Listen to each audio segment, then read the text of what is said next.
এলেঙ্গা বাস স্ট্যান্ডে বেশিরভাগ সময় জ্যাম লেগে থাকে। কি কারণে জ্যাম লেগে থাকে সেটি দেখানোর চেষ্টা করব। দেখতে পাচ্ছেন বাম পাশে সিএনজি গুলো একেবারে রাস্তার মাঝখানে দাঁড়িয়ে রয়েছে এবং সামনের দিকে যে বাসগুলো রয়েছে সেগুলোও কিন্তু রাস্তার মাঝখানে দাঁড়িয়ে রয়েছে। মূলত এইসব কারণেই কিন্তু এলেঙ্গা বাস স্ট্যান্ডে বেশিরভাগ সময় জ্যাম লেগে থাকে। তো বন্ধুরা, আজকের ভিডিওটি সম্পূর্ণ দেখবেন আশা করছি। যমুনা সেতু পার হয়ে এলেঙ্গার দিকে যখনই যাবেন এই ধরনের দৃশ্যগুলো কিন্তু আপনাদের চোখে পড়বে। দেখতে পাচ্ছেন বাম পাশের গাছগুলো কত সুন্দর এবং রাস্তার যে অবস্থা সেটিও কিন্তু অনেক সুন্দর। কারণ হচ্ছে এখন কিন্তু দুই পাশে লেন হয়ে গেছে এবং মাঝখানের যে লেনটি সেটিরও কিন্তু কাজ চলছে। সে কারণে কিছুটা জ্যাম এলেঙ্গা বাস স্ট্যান্ডে থাকে। আর এলেঙ্গা বাস স্ট্যান্ডে জ্যাম থাকার মূল কারণ হচ্ছে দুই পাশের গাড়িগুলো যেগুলো যত্রতত্র পার্কিং করে দাঁড়িয়ে থাকে, যেখানে সেখানে যাত্রী ওঠায়, সেটাই হচ্ছে মূল কারণ।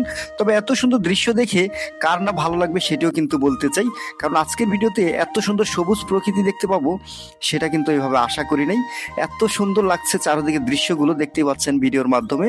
তো চলুন বন্ধুরা, আজকের ভিডিওটি সম্পূর্ণ দেখবেন। যারা আমাদের সাথে রয়েছেন সবাইকে অনেক অনেক ধন্যবাদ।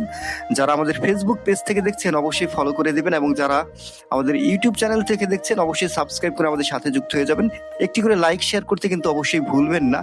এত সুন্দর সবুজ গাছপালা, আর এই সবুজ গাছপালাগুলো দেখতে কার না ভালো লাগে। দেখতে পাচ্ছেন দুই পাশের গাছগুলো একেবারে সবুজ হয়ে আছে, কারণ হচ্ছে বৃষ্টি হয়েছিল, বৃষ্টির পানিতে ধুয়ে গাছগুলো একেবারে সবুজ প্রকৃতি ধারণ করেছে। এখান দিয়ে কিন্তু ভুয়াপুরের রাস্তাটি বাম পাশ দিয়ে চলে গেছে, সেটিও দেখতে পাচ্ছেন।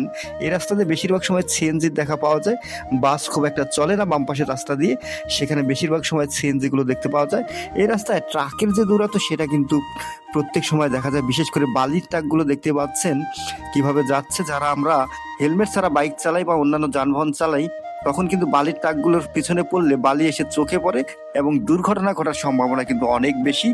যেটি বলছিলাম, ফ্লাইওভারের কাজ চলছে এলেঙ্গা মোড়ে, সে কারণে কিন্তু জ্যাম বেঁধে থাকে। দেখতে পাচ্ছেন পিলারের কাজগুলো কিন্তু খুব দ্রুত গতিতে চলছে, খুব তাড়াতাড়ি হয়তো রাস্তার কাজ শেষ হয়ে যাবে, তখন কিন্তু এই জ্যামটা আর থাকবে না। তবে এই রাস্তায় যারা চলাচল করেন খুব সাবধানে চলাচল করবেন। যেটি একটু আগেই বলছিলাম, বালির ট্রাকগুলো কিন্তু ব্যাপরা গতিতে চলে, সে কারণে অবশ্যই সাবধানে চলাচল করবেন এবং মাঝে মধ্যে কিছু ভাঙ্গা জায়গা রয়েছে দেখতে পাচ্ছেন, সে কারণে অবশ্যই সাবধানে চলাচল করবেন। আর বর্ষার দিনে এই রাস্তায় চলাচল করলে খুব দ্রুত গতিতে যাওয়ার চেষ্টা করবেন না বাইক নিয়ে, কারণ হচ্ছে যেখানে সেখানে কাদা মাটি থাকে এবং সেগুলোর উপর দিয়ে যাওয়ার সময় বাইক স্লিপ করার সম্ভাবনা থাকে।